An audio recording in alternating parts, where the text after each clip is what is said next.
કોઈકને ગામમાં રમલો કે તો કોઈકને ગામમાં દિનિયો કે,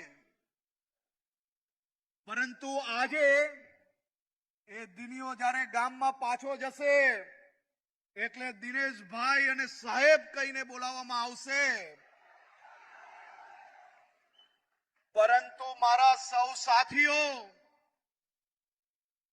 જે દિનિયાને રમ્યામાં પ્રેમ હતો ને, જે લાગણી હતી ને, એ લાગણી અને પ્રેમ આપણે ચૂકી નથી જવાનું.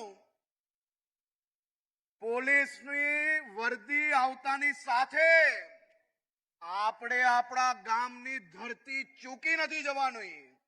એ ધરતી માતાને, એ ધરતીએ આપણે શું આપ્યું છે એ આજીવન યાદ રાખજો. અને જે જૂના મિત્ર છે ને એને જઈને આજે ગલે લગાડજો. આજના જ દિવસે, પહેલા જ દિવસે જઈને પોલીસની જેમ એમ એકદમ ટાઈટ વર્તન નહીં કરી લેતા ભાઈ, નહીં તો ગામની અંદર જે પ્રેમ છે ને એ પ્રેમ તમારાથી દૂર થઈ જશે. અને પ્રેમ અને લાગણી સિવાયનો સંબંધ એ ક્યારેય ટકતો નથી. અમારી તમામ માહિતીથી અપડેટેડ રહેવા માટે જોડાયેલા રહો ત્રિશુલ ન્યૂઝ સાથે.